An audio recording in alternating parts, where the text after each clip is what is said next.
Hey, what's going on, Headliner Nation? Welcome back to the Fantasy Headliners. My man Chris Kennedy joining me for another episode today because we need to break down all of the rookies. We've had enough time to kind of process these landing spots, dig into what has happened, what do we think is going to happen. So we want to talk about rookie rankings today, not just for 2020, but also beyond. So Chris has put together his Dynasty rankings. I put together my 2020 rankings for these rookies. And we're going to talk a little bit about where we have them, why we have them there. But Chris, how's it going, man? Are you still surviving quarantine right now? I am. My hair isn't really surviving it very well, but other than that, I'm doing all right. Yeah, just taking it day by day, and we're getting closer and closer to the NFL season. So I'm getting more excited with every day. Yeah, lots of excellent reports coming out right now about sports in general. NASCAR is going to be back soon. PGA is going to be back soon. Sounds like baseball is going to try and ramp up here, and we need it. We need it. So really excited. Then of course football is still trying to get their plans underway for the fall.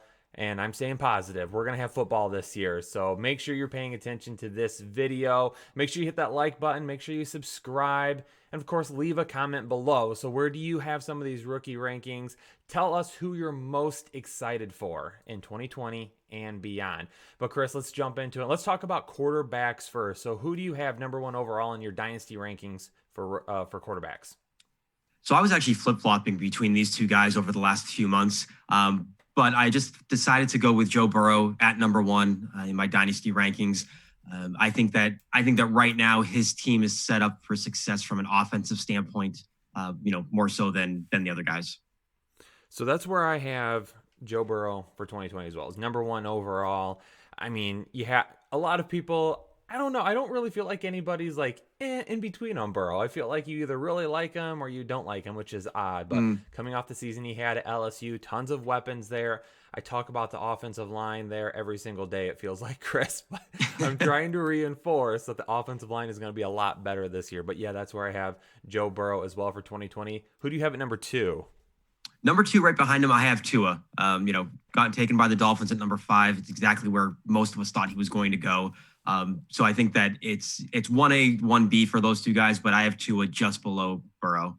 So for 2020, I have Tua all the way down at 5. And the reason for that is because I just don't know if he's going to be 100% ready for the season. I feel like Miami's going to be really careful with him. So if we end up seeing Tua at some point in 2020, I think it's more towards the back end of the season when he's had time to kind of sit a little bit. They make sure they can get him through practices, everything like that. And with quarantine and everything, I think that's kind of pushing that timeline back a little bit because they got to get him on the field, get him with his peers, everything like that. So that's why I've got him all the way down at number 5. Who do you have at 3? 3, I have the Chargers quarterback, Justin Herbert. I think that he's someone who's surrounded by great weapons on that offensive side of the ball. And I'm not too worried about the offensive line, to be honest with you. So I think that with the weapons he has, he can definitely be, a top 3 quarterback in this class. Yeah. Tyrod Taylor, nothing against you, but you're not the future. I'm sorry. Yeah. Of the Chargers. You're not even really it for 2020. So I've got Herbert at number 2. I just think he's going to end up taking that job sooner rather than later. He's going to come in and just wrestle it away from Tyrod. I actually think Tyrod gets less time as the starter in LA than he did when he was in Cleveland and Baker Mayfield was drafted. So definitely like Justin Herbert. And again, the weapons around him. You've got Austin Eckler, you've got Mike Williams, you've got Keenan Allen, you've got Hunter Henry. How can you not be excited for Justin Herbert there, even if you have some concerns about how he performed in his final year at Oregon? What do you got at 4? 4, I've got Jalen Hurts over at the Eagles. I know that was a big surprise in round 2 when the Eagles took him, with they already having Carson Wentz. But who knows? He might be future trade baits. He could be more of a gadget player, but certainly good insurance for a team that has had some injury concerns at the quarterback position. I see a lot of Taysom Hill comparisons. Do you see that? I don't. I think that number one, I think Hurts is a much better quarterback. I think he's much more of that leader type of a player. And I just don't see him playing on multiple positions like we've seen with Taysom Hill so far. So if I had to pick between the two, I would absolutely take Hurts over Hill. Yeah, no, and I agree with that. When I was saying I see a lot, I don't physically see it. I see it on Twitter or on Facebook or Yeah. things like Yep. that, people talking about it. So, no, I agree. I think he's definitely a guy that's not nearly as much as a get. It'll be interesting, though. I do see personally a little bit of how Baltimore used Lamar Jackson Hmm. in his rookie year, kind of maybe putting him out at wide receiver every once in a while, putting him in the backfield. Maybe you move Carson Wentz out for some reason, although Carson Wentz is so brittle, you probably don't want him anywhere on the field other than the pocket at this point. But yeah, Jalen Hurts, I've got at 4 as well. But number 5, I don't think I have who you have. Number 5, I've got Jordan Love Okay. of the Packers, the apparent heir to the throne in Green Bay. Once Aaron Rodgers decides to hang it up, I love I Love's love love. athleticism and his abilities. My biggest concern is his decision making. He has a lot of growing to do, and he has a lot of things in his game that he has to clean up. And I think learning from Aaron Rodgers, depending on how much Rodgers actually wants to teach, I think it'll go a long way for Jordan Love in his NFL career. Now, I have at number 5, I have Jacob Eason from Indianapolis. And the reason Hmm. I'm going with him at number 5 and I'm not going, this route is because I don't think Love plays in 2020. So that's the Right. reason why I don't have him in my 2020 rankings. I agree with the Dynasty ranking, though. I do think he is a better quarterback. But Eason I've got here because who knows? Maybe if Phillip Rivers isn't the answer this year, maybe if Indianapolis, has some issues, maybe they just don't play that well. Maybe they don't go back to Brissett. Maybe they say, you know what? Eason's been developing. Let's put him in towards the back half of the season. That's why I've got him here because I think he's got a little bit more of a shot to play this year than some of those other guys. Okay.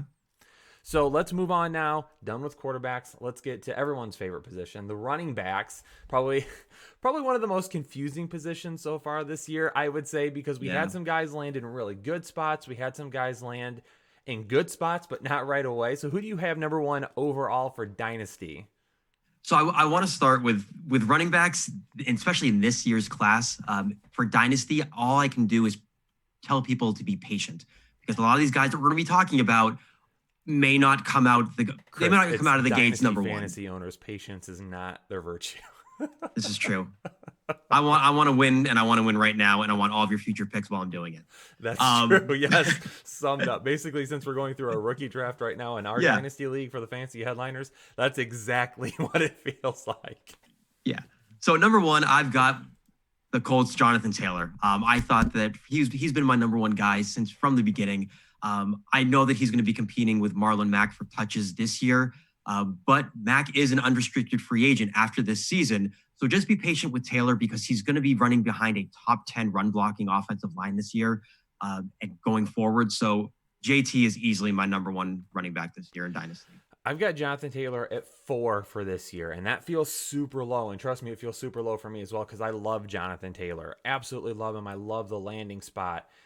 But part of me feels like in 2020, they're going to run Marlon Mack just a little bit more because Taylor is coming off such a huge workload at his time at Wisconsin.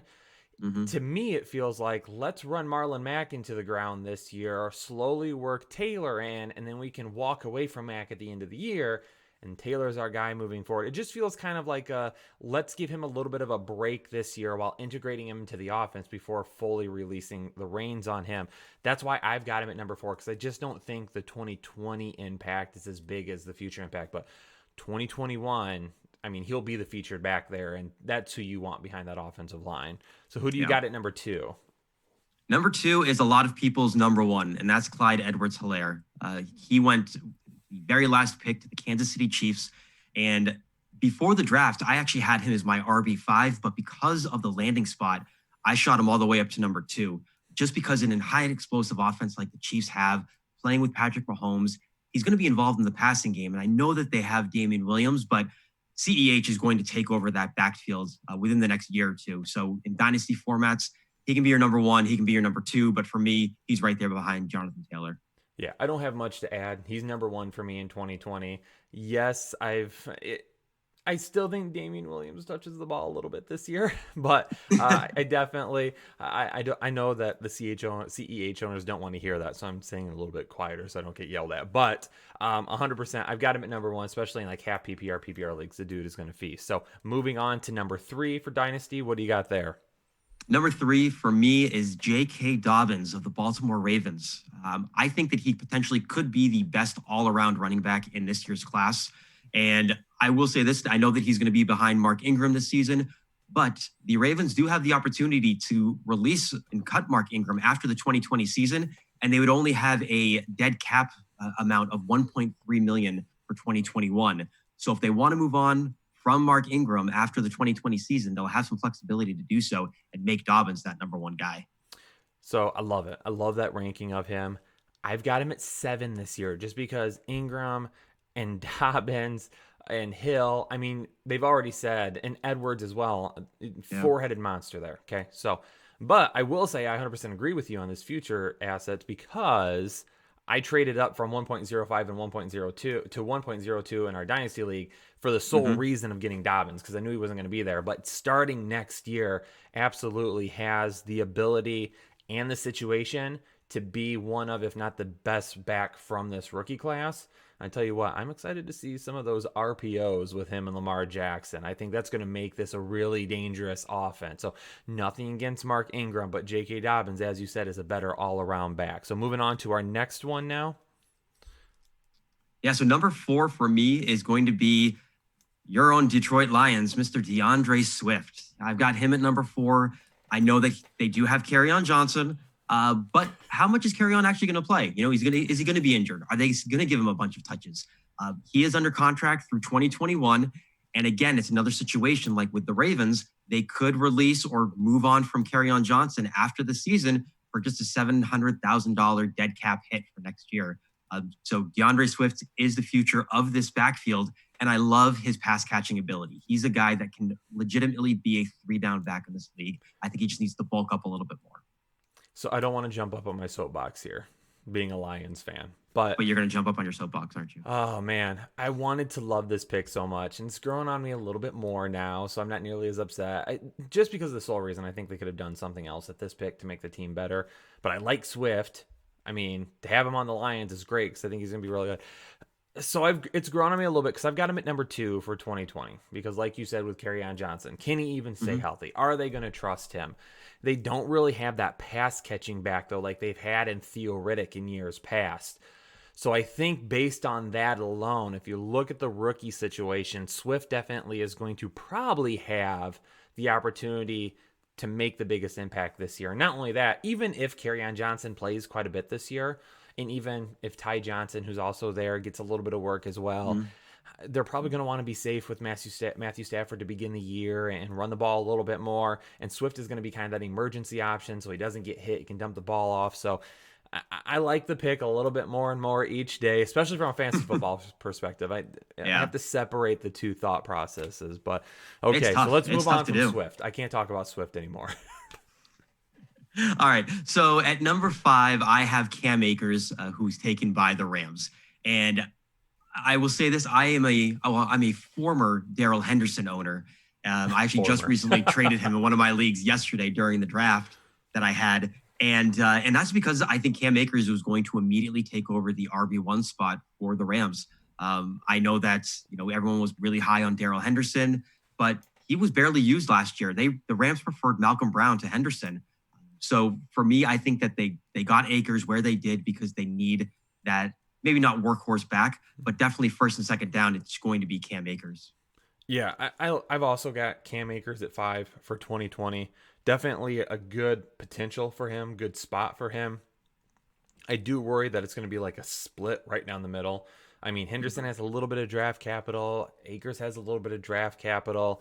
So, but in the long run, and maybe I'm misreading this here, but I think as the season goes on, even if it is a 50-50 split, Cam Akers, I believe his talent would win out over Henderson. It's just too bad that Akers could never have a decent offensive line to run behind, even in the NFL now. Yeah.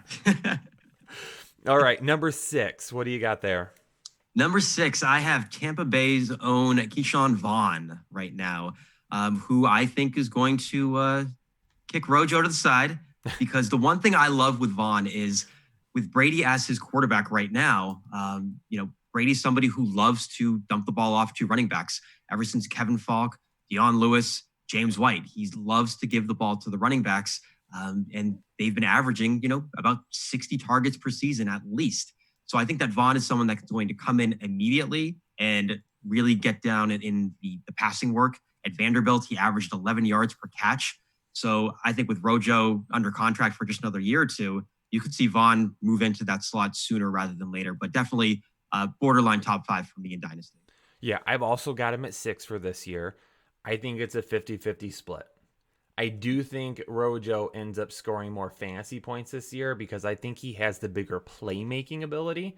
If you get Rojo in open space, I think he's a little bit better of an athlete than what Vaughn is and has the potential for some of those bigger plays. That's why I see that playing out a little bit more. But I've got him in the same spot for 2020. Who do you have at number 7? I keep waiting for a name to come up. You haven't said it yet. Who do you have at 7? All right. So number 7 is Zach Moss for me. Still not. Okay. I do think that he's going to have, I think it's going to be more of a running back by committee with Devin Singletary and TJ Yeldon. But I like Moss's ability. The one thing I'm not a big fan of is he has some injury concerns. So that's something that's kind of holding me back from ranking him higher. And also where they are so committed to Devin Singletary, I just don't think he's going to get enough touches to warrant, having that top tier fantasy production for me.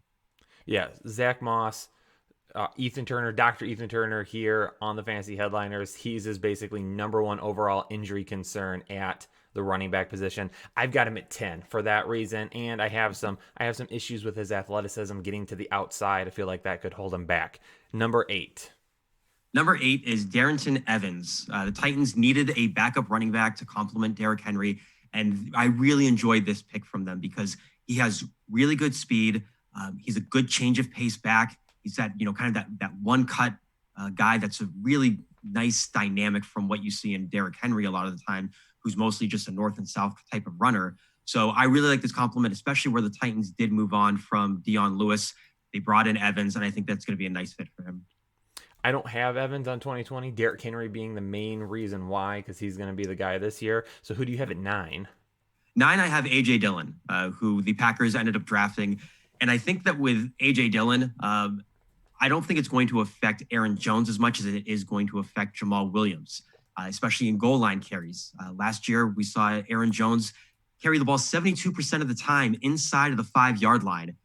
And so where A.J. Dillon is a big body, 6 foot, almost 250 pounds, I compare him to a poor man's Eddie Lacy, which is not really saying much. But I think that Dillon could certainly, come in and be that RB2 of the future for the Packers. I just don't see him taking over that number 1 role from Jones. So I don't have Dillon either for 2020, and you said it right there. Why? Jones and Williams still both being there. So who do you have at 10? 10 is Cardinals Eno Benjamin. Okay. And I have Benjamin in there at number 10 just because I love his talent. I don't think that he's going to take over an RB1 role because, well, the Cardinals have Kenyon Drake. He averaged 19 touches a game from week 9 through week 17 when he was traded to the Arizona Cardinals.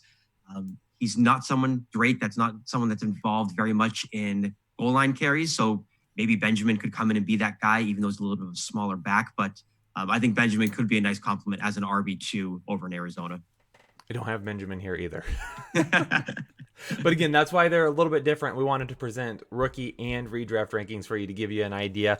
Like Benjamin, but again, with Drake being there, he's going to get a lot of the workload. So I just can't rank him there in 2020. But let me kind of fill in the gaps of where I have some people. So at number 3, this is the name I was waiting on. I just didn't see you bring up Anthony McFarland in Pittsburgh. I mean, it came out the other day that it sounds like James Conner could end up seeing a little bit of a reduction in his snaps and his overall workload.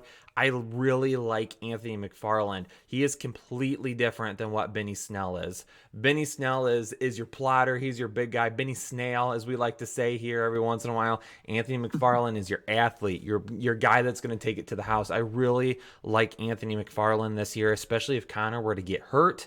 If that happens for any reason and McFarland can take over as the lead back, he's got some huge playmaking abilities, especially with Big Ben being back and the wide receivers they have there. A lot of really good options to really give McFarland some space to run. And then at 8, I've got Joshua Kelly. I'm going with him here because of the workload in LA last year for the Chargers. Eckler and Melvin Gordon saw really some big time splits, and Eckler was able to be really efficient. And Gordon, even though he wasn't as efficient, still was a decent fantasy option most weeks. So if they end up staying with some sort of a run heavy offense because Herbert is either learning or maybe struggling, Joshua Kelly, I think this year can work into a rotation with Eckler and provide a lot of value for the Chargers. And DJ Dallas in Seattle, Chris Carson is the big question. If Chris Carson is healthy, which I think he is, by this time the season gets here, then he's going to shoulder the workload. But keep an eye on DJ Dallas because he could end up jumping in and getting some of those carries. And again, if anything happens with Carson or if he gets fumbleitis like he has in the past, DJ Dallas could see a little bit more and a little bit more. So let's go ahead and jump over the wide receivers. But real quick before we jump over to wide receivers, Chris, I just got to throw this out there to Headliner Nation. Quarantine is coming to an end for a lot of us here really soon. We're getting able to get back out a little bit. And I just want to remind Headliner Nation that before you go back out into public, you should make sure that you're looking good everywhere. And that's why we've partnered with Manscaped to get you a sweet 20% discount on their perfect package. So you can make sure after quarantine is over, you also have the perfect package. If you head over to manscaped.com and use our promo code Headliners, all capital letters, you can get 20% off their perfect package right now. They sent one to Jake and I, got a lot of really good stuff in there. Make sure you head over there and get one today. So when quarantine is over, you can be looking your best as well. So now that we've given everyone the pitch on Manscaped, I'm sure no one wants to be thinking about what we're doing with that. So we're just going to move on rather quickly after pitching that. Yeah. Let's talk about wide receivers. So Chris, number one, dynasty wide receiver. Who do you have? Number one for me, CeeDee Lamb. I know in Dallas right now, there are a lot of mouths to feed with Amari Cooper, Michael Gallup, Zeke Elliott. But I think that Lamb just has that talent. I mean, he's been my number one guy before the draft, even after the Cowboys took him.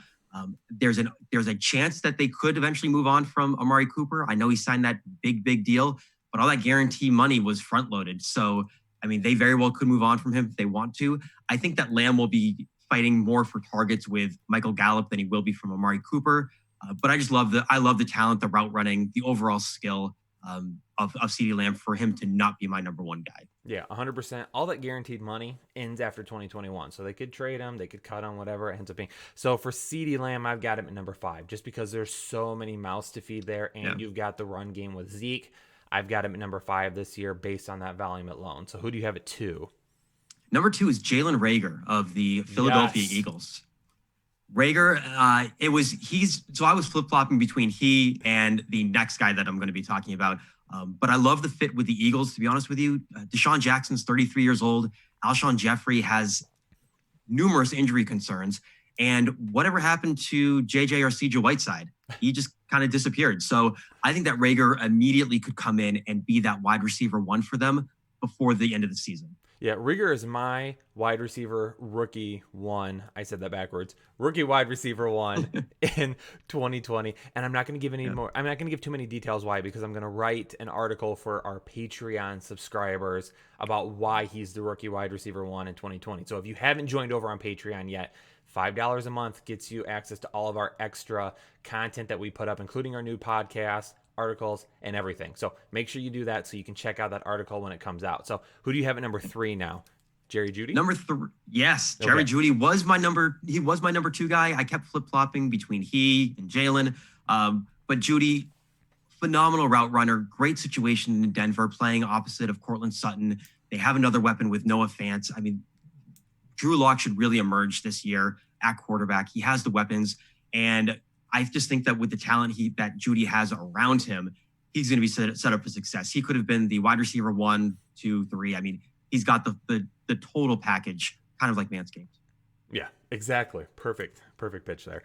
So with Jerry Jeudy, he's so talented. I'm not worried about everybody around him because honestly, I'm not saying it, but he could unseat Cortland Sutton as the wide receiver 1 in Denver. It might not end up happening, but he's just that talented that I'm not worried about that. That's why I've got him as my wide receiver 2 for 2020. So who do you got at 4 now? Number 4, I have Justin Jefferson. Going to the Vikings, I love the fit. I think that he could just kind of slide in and be that replacement for Stephon Diggs as the wide receiver 2 in Minnesota. I do think that the Vikings go back to being a little bit more of a pass heavy team, whereas last year we saw them really be a run first offense. And towards the end of the season, they kind of went away from that and they really did start to throw the ball a lot more. So I think they go back to that this year and really focus on the pass. And I love Jefferson's talent. He did great things at LSU. So I'm really excited to see what he can do with Kirk Cousins. Yep, that's what I got. That's who I got at number 3. A guy that as soon as the combine got here, shot up draft boards. So he wasn't really looked at prior to that, but did so well during the combine. We're kind of on a roll here. Who do you got next, Chris? All right. So next I have Clemson's own T. Higgins. Okay. Now we're starting to get away. We're starting to differ. Okay. All right. Going to the Bengals, I love the pick for them. He's a big body receiver. He's 6'4". He could easily slide in to be that future wide receiver 2 next to Tyler Boyd. I don't know what the Bengals are going to do with AJ Green.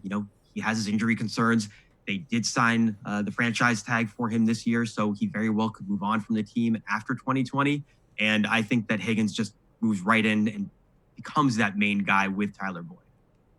I like Higgins, so Headliner Nation, don't hate me for this. And I agree with Chris's analysis here. I don't have Higgins ranked inside the top 10 wide receivers this year because, like you said, John Ross, AJ Green, Tyler Boyd, Joe Mixon. There's so many mouths to feed there, and with rookie wide receivers, sometimes it takes a little bit of time. So I definitely think starting in 2021, he is a guy I'm trying to get all over the place. If they move on, especially John Ross not picking up his 5th-year option, AJ Green, if he's gone, then yeah, 100%.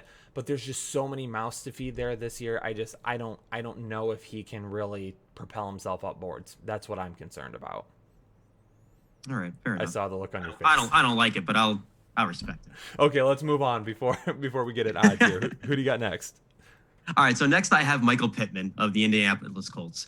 I think that he's going to really kind of battle Paris Campbell for that wide receiver 2 spot. Campbell is back from injury. He did miss, all of last year for injury. So him coming back, I'm really high on Campbell, but I think Pittman gives him a run for his money.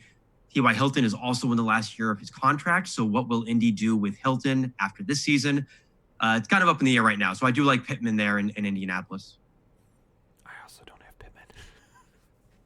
I don't know who you are anymore. Hey, I'm the only one allowed to whisper on this show. Excuse me. Don't cut that out. So I don't have Pittman listed either. Again, some of the same concerns. I just think there's guys there that could take, and this could all change. If there's an injury, if someone's released, this all changes for me. This is super early in the offseason, people, so just keep that in mind. Chris, we got to get back on track. Who do you have next? All right, next we have Denzel Mims, New York Jets. I think that with Crowder playing in the slot, we could see Mims have some really nice matchups on the outside, being 6'3", 210. I think that he's going to be that wide receiver 1/2 with Crowder, because Crowder is still fairly young at 26, 27 years old. But I am a big Mims fan. Okay. I also have him at 7. So we agree there. What about 8? Do we agree at 8? Henry Ruggs, Las Vegas. Okay. I've got him at 6. Ruggs, so I've got him at 8. Speed. The Raiders love speed receivers. I think that he's going to be relying a lot on his yards after catch, due to his inability to really be able to break press coverage and go after the deep ball. So I think shorter routes, but breaking those routes for long receptions will be a big thing for him. Okay. Who do you have at 9? Please agree with me. Brandon Ayuk. There it 49ers. is. Okay. Yeah. All right. Number 9. I don't really have much to say about him. I think that with the 49ers, they're such a run-heavy team, and they focus so much on that stout defense. That he's going to be that 1-2 guy with Deebo Samuel. I've got him at 4. I've got him a little bit higher just because I think Kyle Shanahan is an offensive genius and is going to put him in situations to win. And really, outside of Deebo Samuel, they don't have a wide receiver. I mean, obviously they have Kittle, but they don't really have like a wide receiver too. And I think Ayuk is a guy that could maybe, get some games, get some of that. And he's so good in the open field. I mean, he's a guy that can get away and get away in a hurry. So I like him this year. Let's wrap it up. Number 10, who do you got at number 10? All right, rounding out the top 10, I have Laviska Shenault, Jacksonville Jaguars. I think that DJ Shark is still the number 1 guy there, but he will battle Westbrook for that wide receiver 2 position. Shenault was actually one of my top 2 or 3 wide receivers a few months back. But just injury concerns really have made me push him back in my rankings. So I have him right now at number 10. I've got him at number 9. I'm excited to see how they use him. I mean, they could use him in the backfield. They could split him out wide. They can do a lot of different things with him. So hopefully the coaching staff there is able to utilize that talent and put him in those positions and win. That's why I got him at number 9. The one guy that I have on my board that you don't is Bryan Edwards from the Las Vegas Raiders. I love Bryan Edwards. I think if he was 100% healthy, I think if he would have had a tremendous senior year at South Carolina, I think if all these things would have been good, he would have been a top wide receiver this year, but he just had things. I mean, he should have come out last year. If he would have come out last year, he would have been a definite top pick in the draft, but he didn't. So now he's out. I think he's going to be the wide receiver 1 in Las Vegas, if not by the end of the year, sooner than that. Love his talent. I think he's a definite. I mean, he's a guy that can do so many different good things. He can win at those 50-50 balls. I mean, he can do things in the open field. I really like Bryan Edwards. That's why I've got him at number 10. And I will say this, just going back to the last couple of guys that I didn't have on my list and you did. I had Anthony McFarland at number 11 at running back and Bryan Edwards number 11 at wide receiver. So we're getting close. We're getting close. Yeah. And this is what I'm going to do. Okay, so this is where we would move on to tight end. Let's flash the graphic up on the screen because we're already at 30 minutes right now. So we're going to flash the graphic up on the scene. So you're going to be able to see who Chris has for this year and who I have, or for Chris has in Dynasty, who I have for this year. And I'm just going to be completely honest with you. This is not a great tight end class. It's just not. There's not a whole lot of people coming out that are going to be difference makers. There's, especially this year, like sitting here for me trying to rank them, it was awful. There are some guys that are athletic enough that maybe over the next couple of years can win some jobs, but tight end is so deep this year with veterans and guys who were drafted in the last couple of years that I don't see any of these rookies really making an impact this year or quite honestly over the next year or two. So we're going to just flash the graphic up there for the sake of time so you can see it. And then obviously we'll break down more and more as the season goes on. So you'll get more information about these tight ends. But if you're in rookie drafts, just try to stay away from them for right now. Yeah, wait until the later rounds to worry about your tight end.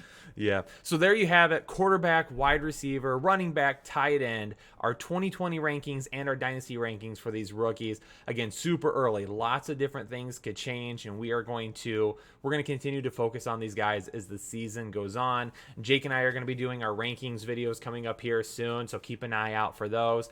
Don't forget, though, the 2020 Fantasy Headliners Fantasy Football Draft Guide is currently available for pre-order at thefantasyheadliners.com.